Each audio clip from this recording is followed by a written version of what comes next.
Complex odontogenic infection. Odontogenic infection अगर आपकी deeper facial spaces में चली जाए तो बेसिकली आप उसको कहेंगे कि ये एक कॉम्प्लेक्स ओडोंटोजेनिक इन्फेक्शन हो गई है, और आपको ये पता कराने के लिए कि वो कौन सा पाथ चूज करेगी और उसकी ट्रीटमेंट किस तरह होगी, आपको जो जनरल एनाटमी है वो आनी चाहिए। तो सबसे पहले उसने आपको एनाटमी बताई है थोड़ी सी, उसको देख लेते हैं कि आपका जो फेशिया है हेड एंड नेक का वो किस तरह डिवाइडेड है। तो जो फेशिया है वो बेसिकली दो टाइप्स का है, सुपरफिशियल और डीप। सुपरफिशियल सिंपल है, जो आपका जस्ट बिलो द स्किन होता है, प्लेटिस्मा को कवर करता है। जो डीप फेशिया है उसकी फिर 3 लेयर्स हैं, सुपरफिशियल, मिडिल और डीप। सुपरफिशियल को आप इन्वेस्टिंग लेयर कहते हैं, मिडिल को प्री ट्रेकियल लेयर कहते हैं, फिर उसकी फिर 2 टाइप्स है, मस्कुलर और विसरल, और डीप है और उसकी फिर 2 टाइप्स हैं, पोस्टीरियर प्री वर्टिब्रल और एंटीरियर एलर। अच्छा, अब इसकी डिटेल्स जो है वो इस डायग्राम से देख लेते हैं। जो आपको सबसे आउटर साइड पे ये रेड डॉट्स डैश लाइन नज़र आ रही है ना, ये उसने आपको दिखाया है सुपरफिशियल फैशिया। ये इमीडिएटली जो स्किन के नीचे होता है और इसमें प्लेटिस्मा मसल को कवर करना होता है और मसल तो फेशियल एक्सप्रेशन को कवर करता है। इसके बाद आपकी deep layer of cervical fascia start होती है, जिसमें सबसे पहले सुपरफिशियल है। सुपरफिशियल को आप इन्वेस्टिंग लेयर भी कहते हैं। उसने पोस्टीरियर न्यूक्लियर लाइन से स्टार्ट होना है यहाँ से, और लैटरली और एंटीरियरली मूव करना है, ट्रेपीजियस को कवर करेगी ये लेयर, और आगे जाके स्टर्नोक्लेडोमास्टोइड को कवर करेगी। ये जो आपको स्काई ब्लू लाइन में डायग्राम में शो कर रहा है, ये है आपका इन्वेस्टिंग लेयर या superficial layer of deep cervical fascia. Interiorly जाके ये आपकी हायोइड बोन पे अटैच हो जाता है। पोस्टीरियरली ये न्यूक्लियर रिज पे है और एंटीरियरली हायोइड बोन पे है। इंटीरियरली इसकी अटैचमेंट आपकी क्लेविकल और स्टर्नम पे होती है, और सुपीरियरली अगर देखा जाए तो ये 2 लेयर्स में डिवाइड होता है। जो मीडियल लेयर है वो बेस ऑफ द स्कल तक जाती है, और जो लैटरल लेयर है वो आपकी ज़ाइगोमेटिक आर्च पे अटैच हो जाती है। इसी फेशिया के अंदर आपके पैरोटिड और सबमैंडिबुलर ग्लैंड्स भी कवर्ड होते हैं। अच्छा, ये था बेसिकली इन्वेस्टिंग लेयर के बारे में। उसके बाद आपके पास आ जाता है middle layer of the deep cervical fascia. इसको आप कहते हैं डिट्रेकियल लेयर भी कहते हैं। इसकी 2 टाइप्स की, विज़रल और मस्कुलर। मस्कुलर वो है जो यहाँ पे पिंक में शो किया हुआ है, जो मसल्स को कवर करता है। इनमें जो मसल्स हैं उनमें वैक्सीनेटर आ जाता है, फेरेंजियल कंस्ट्रिक्टर है, स्टर्नोथायरॉइड, स्टर्नोहायोइड और थायरोहायोइड मसल्स। तो क्योंकि ये मसल्स को एनवेलप किए हुए हैं तो इसलिए उसको मस्कुलर लेयर कहते हैं। और जो दूसरी है आपकी ट्रेकियल लेयर की विज़रल लेयर, उसने बेसिकली आपके ट्रेकिया, थायराइड और एसोफेगस को कवर करना होता है। वो यहाँ पे जो ब्लू में दिखाई गई है, ये सारी जो आपके एसोफेगस और ट्रेकिया कवर कर रही है, और नीचे इनके इंटीरियरली आपका थायराइड भी प्रेजेंट होगा यहाँ पे। तीसरी लेयर उसके बाद है जो डीप लेयर है, उसमें पोस्टीरियर प्रीवर्टिब्रल लेयर है। ये सारा जो वर्टिब्रा को कवर किया है पर्पल लाइन ने, ये आपकी पोस्टीरियर प्रीवर्टिब्रल लेयर है, जो कि बेस ऑफ द स्कल से लेके anterior part of the vertebra पे अटैच्ड होती है। और इसमें आपके जो डीप मसल्स होते हैं नेक के, वो भी एनवेलप्ड होते हैं, और इसके बिल्कुल एंटीरियरली आपकी एंटीरियर एलर लेयर होती है। इन दोनों के दरमियान जो स्पेस होती है उसको डेंजर स्पेस कहते हैं। तो डेंजर स्पेस इसलिए कहते हैं क्योंकि अगर इन्फेक्शन इस स्पेस में आ जाए तो डायरेक्टली मीडियस्टाइनम या आप कह लें थॉरैक्स में जा सकती है और मीडियस्टिनेटिस करवा सकती है। और ये जो ग्रीन लाइन आपको शो हो रही है, ये बकोफेरेंजियल फेशिया है। इसमें और एलर फेशिया के दरमियान जो स्पेस है वो रेट्रोफेरेंजियल स्पेस है। ठीक हो गया। इसी जो एनाटमी है उसको एक और डायग्राम में भी देख लेते हैं, जिसमें उसने दूसरा क्रॉस सेक्शन दिखाया हुआ है। सबसे आगे लाइट ब्लू लाइन है, ये आपकी investing layer of the deep, बल्कि नहीं, ये क्या है? हाँ, ये investing layer of the deep cervical fascia है। इसके आगे बेसिकली आपकी सुपरफिशियल लेयर। इन्वेस्टिंग लेयर के पीछे आपके पास जो पिंक में है वो muscular layer of the pretracheal middle part of the deep cervical fascia, और जो ब्लू में है ये आपकी विज़रल लेयर है। इस तरह अगर पोस्टीरियरली देखें तो सबसे जो पीछे पर्पल लाइन है वो आपकी प्री वर्टिब्रल लेयर है। उसके आगे आपकी एलर लेयर है। इन दोनों के दरमियान में डेंजर स्पेस है, और इसके आगे ग्रीन में बकोफरेंजियल लेयर है, और उसके और एलर स्पेस के दरमियान जो है एलर लेयर है उसके दरमियान आपके पास आ जाता है रेट्रोफेरेंजियल्स। इसके बाद आप पहले ही पढ़ चुके हैं कि अगर एक ओडोंटोजेनिक इन्फेक्शन हो जाए तो वो 4 स्टेजेस से गुजरती है: एडीमा, सेलुलाइटिस, एब्सेस और रेजोल्यूशन। और ये पिछले चैप्टर में पढ़ चुके हैं, लेकिन यहाँ पे सिर्फ डेफिनेशन देख लेते हैं कि अगर आपकी सिर्फ इंटरस्टिशियल फ्लूइड बिल्डअप है तो उसको एडीमा कहेंगे। उसके साथ आपकी बैक्टीरियाज भी वहाँ पे इस लोकेशन में आ जाएंगे तो उसको आप सेलुलाइटिस कहेंगे। और जब बैक्टीरियाज की ब्रेकडाउन से वहाँ पे पस फॉर्म हो जाएगी तो उस स्टेज पे आप कहेंगे। और जब ये सारा कुछ रिजॉल्व हो जाएगा तो उसको मतलब रेजोल्यूशन की स्टेज पे चला जाएगा, तो वो रेजोल्यूशन की स्टेज होगी। आपको बताता है कि जब आपके किसी भी दांत में इन्फेक्शन हो गई है तो प्राइमरीली कौन कौन सी स्पेसीज हैं जो इन्वॉल्व हो सकती हैं। उसके लिए भी एक डायग्राम देख लेते हैं जो उसने बनाई है यहाँ पे। अब बेसिकली उसने 6 स्पेसीज बताई हैं या 6 जगह बताई हैं जहाँ पे आपकी इन्फेक्शन जा सकती है अगर आपके अपर या लोअर टीथ में इन्फेक्शन हो जाए और आप उसको ट्रीट ना करें। सबसे पहले उसने बताई है आपको, जो नंबर 1 से शो की हुई है, वो वेस्टिबुलर स्पेस है, जो कि आप देख सकते हैं कि जो मैक्सिला है उसमें आपकी वैक्सीनेटर से इंफीरियरली बोन इरोड होगी और जो मैंडिबल है उसमें वैक्सीनेटर से सुपीरियरली बोन इरोड होगी, तो वेस्टिबुलर स्पेस इन्वॉल्व होगी। दूसरी स्पेस आपकी बकल है जो कि इससे उलट है कि मैंडिबल में inferior to the buccinator attachment है और मैक्सिला में superior to the buccinator attachment है। तीसरी स्पेस जो आपकी इन्वॉल्व होगी वो पैलेटल है, जो 3 से शो की हुई है उसने। ये सिर्फ मैक्सिला के दांतों में होगी और उन दांतों में जिनकी रूट्स पैलेटली टिल्टेड होंगी। चौथी और पांचवी जो स्पेस है वो आपकी सबलिंगुअल और सबमैंडिबुलर है, जिसकी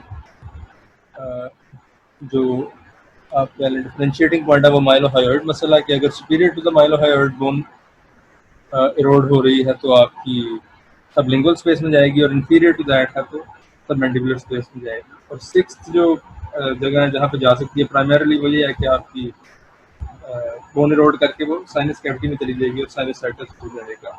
तो ये 6 जगह हैं जहाँ पे आपकी इन्फेक्शन जा सकती है अगर ट्रीट ना करवाई जाए। और ये आपको पता होना इसलिए ज़रूरी है क्योंकि डिफरेंट जो इन्फेक्शन, डिफरेंट फेशियल स्पेसिस की इन्फेक्शन उनकी ट्रीटमेंट डिफरेंट होती है। और क्योंकि आपको पता होगा कि हर स्पेस इन्वॉल्व होने की क्या क्लिनिकल फीचर्स हैं, तो आप पता कर सकेंगे कि कौन सी स्पेस है और इसको किस तरह ट्रीट करना है। इसके बाद माइक्रोबायोलॉजी बताता है, वो भी पिछले चैप्टर में आप पढ़ चुके हैं कि बेसिकली आपका जो नॉर्मल ओरल फ्लोरा है वही इन्वॉल्व होता है। और इसमें वो दोबारा बताएगा कि जो आपके पास एरोबिक स्पीशीज़ हैं वो कौन सी इंपॉर्टेंट है और एनारोबिक कौन सी इंपॉर्टेंट है। तो जो एरोबिक इंपॉर्टेंट है उसमें फिर आपके पास स्ट्रेप्टोकोकस और स्टेफिलोकोकस आ जाती है, और जो एनारोबिक इंपॉर्टेंट है उसमें बैक्टीरियोइड्स, फ्यूजोबैक्टीरियम, पेप्टोस्ट्रेप्टोकोकस, प्रोबेटेला और पैरामोनास। इसी के साथ वो ट्रीटमेंट भी थोड़ी सी बता देता है कि मेन स्टेज फिर आपकी पेनिसिलिन ही है, और अगर इससे कोई एलर्जिक है पेशेंट तो क्लिंडामाइसिन देंगे। यहाँ पे वो मैक्सिलरी साइनसाइटिस की एग्जांपल देके आपको उसकी ट्रीटमेंट बताता है। वो दोबारा देख लेते हैं एक दफ़ा कि वो अगर आपको मैक्सिलरी साइनसाइटिस हो जाए तो उसकी क्या ट्रीटमेंट होगी। तो उसकी ट्रीटमेंट बेसिकली उसने बताई है एक बीटा लैक्टम एंटीबायोटिक जो बेसिकली पेनिसिलिन होगी, उसके साथ आपने उसको बीटा लैक्टमेज इनहिबिटर देना है, और उसके साथ विद और विदाउट मेट्रोनिडाजोल होगी, जो कि सीवियरिटी पे डिपेंड करेगा कि आपने देनी है या नहीं। तो ये आपकी जनरल एग्जांपल है कि मैक्सिलरी साइनसाइटिस हो जाए तो उसकी क्या ट्रीटमेंट होगी। फिर इसने एक टेबल बनाया हुआ है लंबा सा कि जिसमें सारी प्राइमरी और सेकेंडरी स्पेसिस बताई है। इसमें आप सिर्फ बॉर्डर्स वगैरह देख लो, इंपॉर्टेंट कंटेंट्स क्या हैं, बाकी आगे तो सिंपल सा एक्सप्लेन कर लेते हैं उसको। फिर आ जाती है मेडिकल कोमोर्बिडिटीज़। मेडिकल कोमोर्बिडिटीज़ भी आपने पिछले चैप्टर में पढ़ ली हैं, जिसमें उसने बताया कि अगर आप एक पेशेंट है जिसको जो इम्यूनो कॉम्प्रोमाइज है किसी भी वजह से, उसको कोई मेटाबॉलिक डिजीज़ है या तो ब्लड का कैंसर है, या वो कोई ऐसी मेडिसिन ले रहा है जिसकी वजह से इम्यूनो कॉम्प्रोमाइज है, या फिर वो कैंसर की वजह से कीमोथेरेपी का इलाज हो रहा है, तो उसकी वजह से उसकी इम्यूनिटी कम होगी, इम्यूनो कॉम्प्रोमाइज होगा, जिसकी वजह से वो मोर प्रोन होगा ओडोंटोजेनिक इन्फेक्शंस के भी, और इनका फेशियल स्पेसिस यानी कम्प्लेक्स हो जाना भी उसके लिए ज़्यादा ईजी होगा। अगर एक इम्यूनो कॉम्प्रोमाइज पेशेंट। उसके बाद वो बताता है कि डीप फेशियल स्पेस इन्फेक्शंस कौन कौन सी हो सकती हैं। अच्छा, कुछ केसेस हैं जो किसी भी दांत से इन्वॉल्व हो सकते हैं। उनमें आपकी वेस्टिबुलर और बक्कल बेसिकली सबसे इम्पोर्टेंट है। तो बेसिकली उसने बताया है कि infection arising from any tooth, तो इसमें वेस्टिबुलर आ जाती है, इसमें आपके पास बक्कल आ जाएगी और साथ आपके पास सबक्यूटेनियस आ जाएगी। अब वेस्टिबुलर और बक्कल तो आपको पता है किस तरह इन्वॉल्व होगी। सबक्यूटेनियस बेसिकली कोई भी ऐसी स्पेस जो बक्कल स्पेस के मतलब आपने एक इन्फेक्शन बक्कल स्पेस में चली गई है और आपने उसको ट्रीट नहीं किया, तो वो इनिशियल मतलब मजीद लेटरल स्प्रेड करेगी और स्किन के पास आ जाएगी, तो वो आपकी सबक्यूटेनियस स्पेस इन्फेक्शन हो जाएगी। और उसके बाद वो बेसिकली आपकी स्किन इरोड करके ड्रेन होगी बाहर, जिसको आप कहेंगे कि साइनस ट्रैक्ट डेवलप होगी। तो 3 स्पेसेस हैं जो किसी भी दांत से इन्वॉल्व हो सकती हैं, जिसमें वेस्टिबुलर आ गई है, जिसमें आपकी बक्कल आ गई है और सबक्यूटेनियस आ गई है, यानी अपर दांत हो या लोअर दांत हो, ये स्पेसेस इन्वॉल्व हो सकते हैं। फिर स्पेसिफिक है कि मैक्सिलरी टीथ में अगर आपकी इन्फेक्शन है तो कौन कौन सी स्पेसेस इन्वॉल्व हो सकती हैं। तो प्राइमरी स्पेसेस जो मैक्सिलरी टीथ की इन्फेक्शन से इन्वॉल्व हो सकती हैं, उसमें आपके पास पैलेटल स्पेस है, बकल स्पेस है और वेस्टिबुलर स्पेस है। पैलेटल स्पेस तब इन्वॉल्व होगी जब आपकी पैलेटल साइड की जो रूट है या ऐसी रूट्स जो पैलेटली टिल्टेड है, उनसे इन्फेक्शन आगे जाएगा और वहाँ से बोन इरोड करके पैलेट वाली स्पेस में चला जाएगा। अब पैलेटल स्पेस क्या है, ऊपर पैलेटल बोन है और पेरियोस्टियम और स्किन आ जाती है उसमें, तो इनके दरमियान इन्फेक्शन चली जाएगी तो पैलेटल स्पेस इन्फेक्शन होगी और ये बेसिकली वहीं से ड्रेन हो जाएगी पैलेट से ही। ठीक हो गया। अच्छा, तो दूसरा ये है कि अगर आपकी जो टिल्ट है टीथ की रूट्स का, वो है आपका बकल साइड पे। अब एक बात तो आपको पता है कि वैक्सीनेटर मसल लगा हुआ है, तो वैक्सीनेटर से सुपीरियर है मैक्सिला में तो बकल स्पेस इन्वॉल्व हो रही है, और वैक्सीनेटर से इंफीरियर है तो वेस्टिबुलर स्पेस इन्वॉल्व हो रही है। तो यहाँ पे उसने बेसिकली बताया जो मोस्ट कॉमन स्पेस इन्वॉल्व होती है वो आपकी वेस्टिबुलर स्पेस होती है। वेस्टिबुलर स्पेस से मजीद जो स्पेसेस इन्वॉल्व होती हैं उनमें आपकी केनाइन स्पेस आ जाती है और इंफ्राऑर्बिटल स्पेस आ जाती है। अब इनका सिंपल रख के हम देख लेते हैं क्या होता है। केनाइन स्पेस बेसिकली आप समझें कि कंटिन्यूस है वेस्टिबुलर स्पेस से, तो अगर वेस्टिबुलर स्पेस इन्फेक्शन हो रही है तो वो केनाइन स्पेस में चली जाएगी। ये एक रास्ता है केनाइन स्पेस इन्वॉल्व होने का। दूसरा, डायरेक्टली केनाइन स्पेस भी इन्वॉल्व हो सकती है, और वो होती है अगर आपकी जो एक्सिलरी केनाइन है डायरेक्ट उसकी इन्फेक्शन है और उसकी रूट बहुत लॉन्ग है, तो वहाँ से डायरेक्टली केनाइन स्पेस इन्वॉल्व हो सकती है। तो उसके लिए जो जिस तरह वैक्सीनेटर मसल की अटैचमेंट का सीन है वेस्टिबुलर स्पेस और बकल स्पेस इन्वॉल्व होने का, इसी तरह केनाइन स्पेस का भी। When infection arising from the apex of the canine root perforate the alveolar bone, अब इसमें दो मसल्स आ गए, superior to the attachment of levator anguli-oris muscle and inferior to the origin of the levator labia superioris muscle। ये अगर आपका fulfil हो रहा है कि लेवेटर एंगुलायोरिस मसल से सुपीरियर बोन इरोड हुई है और inferior to the levator labii superioris है, तो केनाइन स्पेस में जाएगी डायरेक्टली इनफेक्ट। अब केनाइन स्पेस में चली जाएगी तो वहाँ से फिर रेट्रोग्रेडली वो वेस्टिबुलर स्पेस में भी आ सकती है, और एक वेस्टिबुलर स्पेस में आ जाएगी तो वेस्टिबुलर स्पेस की इन्फेक्शन जो है वो ओरल कैविटी में ही ड्रेन होती है। तो आप ये कह सकते हैं कि केनाइन स्पेस भी अल्टीमेटली केनाइन स्पेस की इन्फेक्शन जो है वो अल्टीमेटली ओरल कैविटी में ही ड्रेन होगी। इसी तरह अगली स्पेस आ जाती है इंफ्राऑर्बिटल स्पेस। इंफ्राऑर्बिटल स्पेस जो है वो बकल स्पेस से भी हो सकती है, मतलब आपकी बकल स्पेस इन्फेक्शन हुई थी तो वो स्प्रेड करके इंफ्राऑर्बिटल स्पेस में जा सकती है। तो अगर आपकी जो इंफ्राऑर्बिटल स्पेस की इन्फेक्शन है, ये basically medium and lateral canthi of the eye के पास से ड्रेन होती है, क्योंकि ये उसके लिए जो है वो पाथ ऑफ लीस्ट रेजिस्टेंस है because of the attachment of muscles. ठीक हो गया। तो बेसिकली ये 3-4 स्पेसिस की वेस्टिबुलर स्पेस है जो कि आपकी ओरल कैविटी में ड्रेन होती है, केनाइन स्पेस भी इसी के थ्रू ओरल कैविटी में ड्रेन होगी। फिर आपके पास आ जाती है इंफ्राऑर्बिटल स्पेस, ये lateral and medial canthi of the eye के पास ड्रेन होगी। और जो आपके पास केनाइन स्पेस इन्फेक्शन है उसकी क्लिनिकल एग्जामिनेशन ये है कि आपका जो नेजोलेबियल फोल्ड होता है वो ऑब्लिटरेट हो जाता है या फ्लैटन हो जाता है due to edema present. Nasolabial fold basically वो फोल्ड है जो आप हंसते हैं तो आपके lateral part of the nose से जो एंगल ऑफ द माउथ तक एक स्किन की लाइन जाती है उसको नेज़ोलेबियल फोल्ड कहते हैं। तो ये अगर किनाइन स्पेस इन्फेक्शन है तो क्लिनिकली आप देखेंगे तो ये ऑब्लिटरेट या कम हो जाएगा, या होगा ही नहीं या कम हो जाएगा एडिमा की वजह से। तो ये हो गई वेस्टिबुलर पैलेटल स्पेस भी हो गई आपकी, वेस्टिबुलर स्पेस हो गई, केनाइन स्पेस हो गई और इंट्राऑर्बिटल स्पेस भी। फिर आ जाती है आपकी बकल स्पेस। बकल स्पेस तब इन्वॉल्व होगी जब superior to the buccinator erode हुई है बोन मैक्सिला के अंदर। अब वैक्सीनेटर मसल की अटैचमेंट्स जो वैक्सीनेटर मसल नहीं, जो आपके पास वैक्सीनेटर स्पेस है इसकी जो बाउंड्रीज है वो आप यहाँ पे देख लें कि लैटरली आपके पास आ जाती है स्किन और मीडियली आपके पास आ जाती है वैक्सीनेटर मसल। इनके दरमियान जो सारा एरिया है ये बकल स्पेस बन जाती है।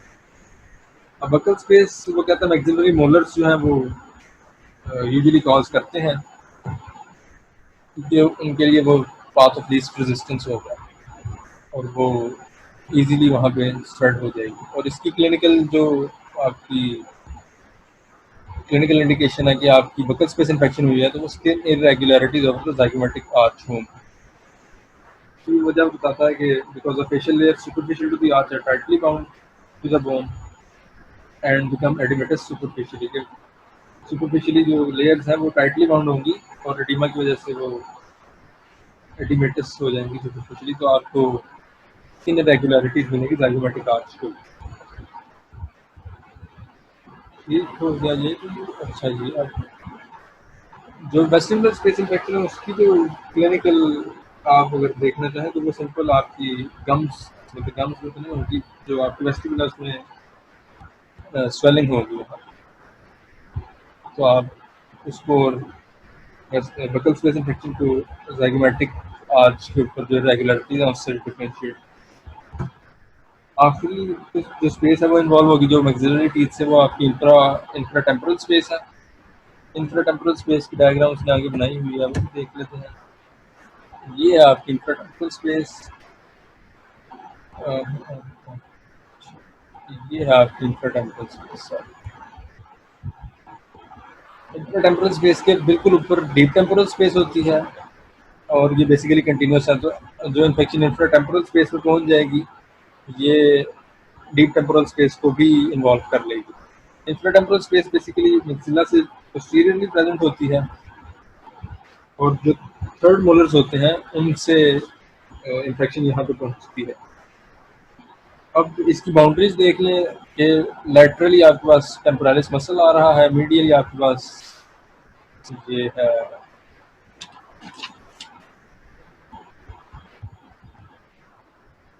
मीडियली आपके पास आ जाती है मीडियल लेटरल टेरिगोइड प्लेट है। लेटरल टेरिगोइड प्लेट है, सुपीरियरली आपके पास बेस ऑफ द स्कल है और इंफीरियरली आपके पास लेटरल टेरिगोइड मसल। तो ये इसकी बेसिक बाउंड्रीज है स्पेस की। अब ये स्पेस इन्वॉल्व हो रही है आपकी मैक्सिलरी थर्ड मोलर्स की इन्फेक्शन की वजह से। और उसके बाद इस स्पेस में दो इम्पोर्टेंट चीज़ें हैं जो कि इस स्पेस की इन्फेक्शन की वजह से डिस्टर्ब हो सकती हैं। आप ऐसे कहना है तो पहले आप जैसे देख लेते हैं, हाईलाइट कर लेते हैं कि इंफ्राटेम्पोरल स्पेस में ये posterior to the maxilla present है, posterior to the maxilla।